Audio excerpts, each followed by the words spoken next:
This week on Africa Weekly, we meet an Ivorian refugee in Spain, one of at least 53,000 migrants who have risked their lives this year, making the perilous passage across the Mediterranean. And we take you to Uganda, where legendary Japanese film Rashomon is getting a Ugandan adaptation from the capital's Wakaliwood studios. But first, a summary of the stories that made the headlines this week.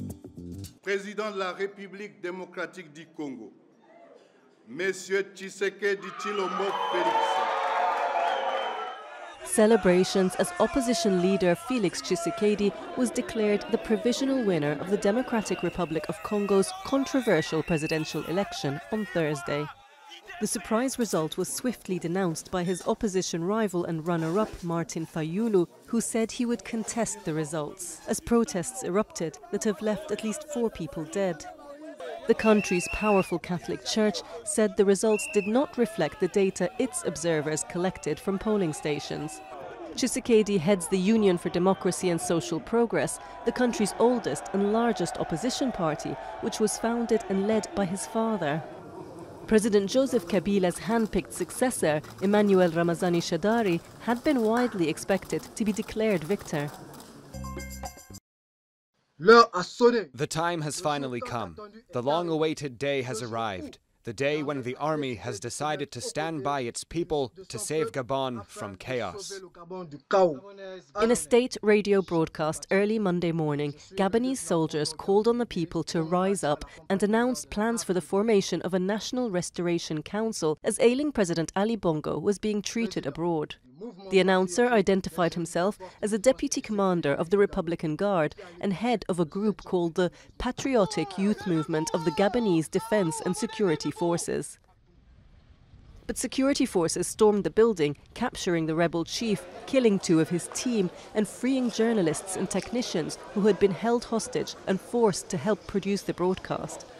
The following day, the country's Prime Minister visited Libreville's Radio-Télévision Gabonaise, the site of the failed coup.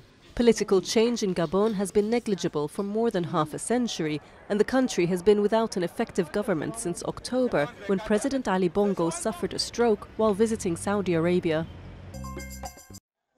Hundreds of people gathered in Khartoum on Wednesday for the first rally held in support of President Omar al-Bashir's embattled regime since protests erupted in the country. The president himself addressed demonstrators. I salute again everybody who is gathering here in this square. In fact, this gathering sends a message to those who think that Sudan will become like other countries that have been destroyed.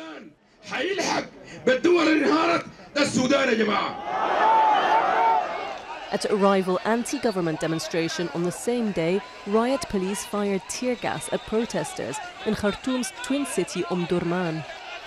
Analysts have described the protests as the biggest threat yet to Bashir's regime. They were triggered by the government decision to triple the price of bread at a time when the economy is struggling. The government said that at least 22 people have died in the protests, but human rights groups claim the figure to be higher.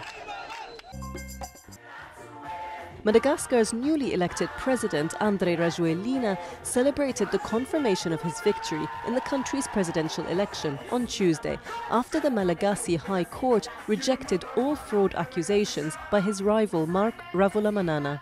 Rajoelina, who will be inaugurated as president on January 25th, and Ravalomanana have been locked in a fiercely personal duel for power, coming first and second in the first round vote in November. Ravalomanana accepted his defeat and called for an end to the incitement to hatred and provocation in all its forms. Thousands of Mauritanians took to the streets of Nouakchott on Wednesday to participate in a march against hateful and extremist speech between ethnic communities. Mauritanians were given a paid day off so they could attend the rally, the first led by President Ould Abdelaziz since he came to power in a coup in 2008. Aziz called for the gathering in response to ongoing combative disputes on social networks, including WhatsApp, between the country's Arab Berber community and the Haratines, former slaves and their descendants. The opposition declined an invitation to the rally, calling for a national dialogue to find more sustainable solutions.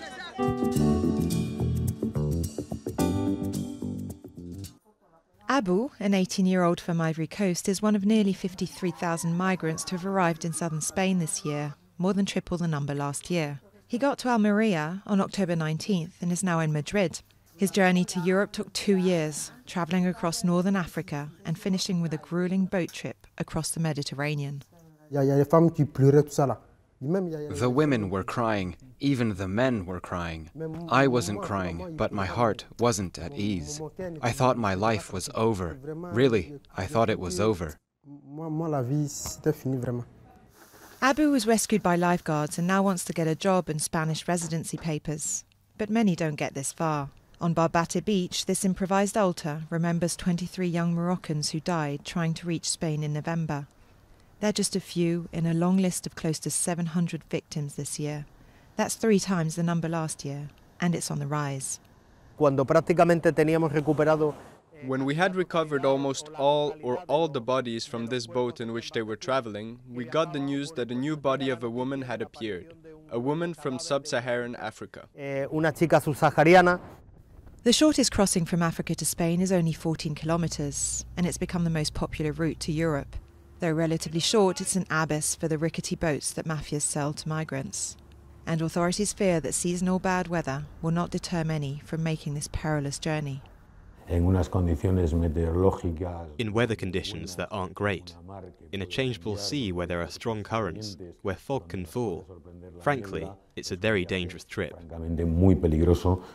Some of those who didn't make it are buried in this cemetery in Tarifa, most of them unidentified.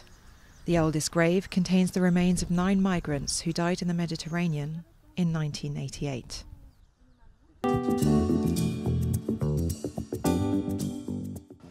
Kampala's Wakaliwood slum has been the home of Uganda's movie industry for the past 13 years. Over 50 low-budget films have been made so far at the Wakaliwood Film Studios, located in filmmaker Isaac Nabwana's backyard.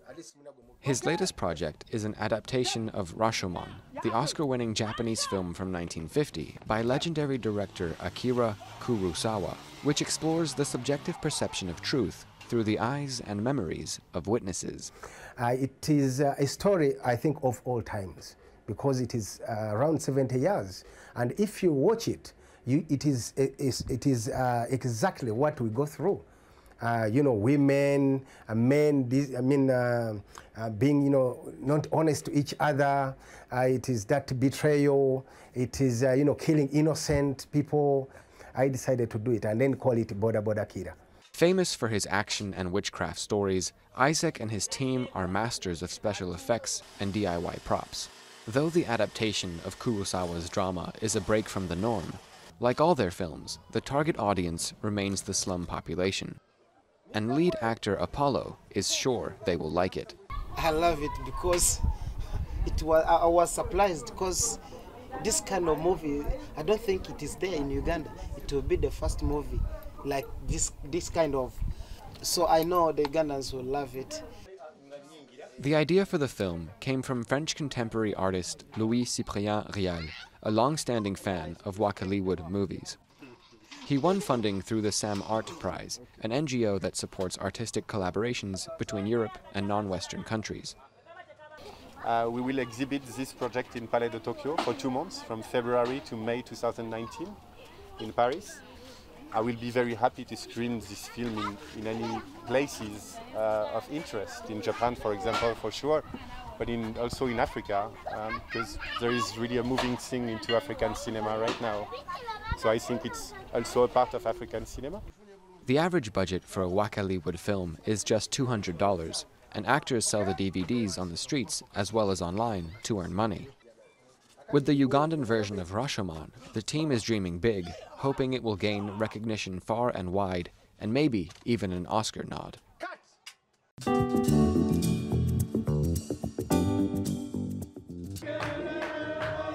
The Egyptian football delegation in Dakar celebrated news that Egypt will host the 2019 African Cup of Nations.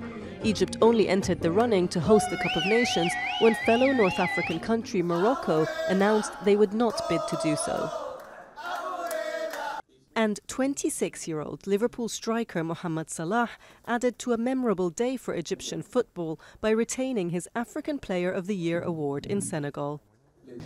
When I was young, I always had a dream to win this award. Now I won it twice, so I'm happy about that. But really, I would love to win the African nation, Egypt, especially when you play in home and with your people, and everyone is very excited. So we will do our best to win it in Egypt.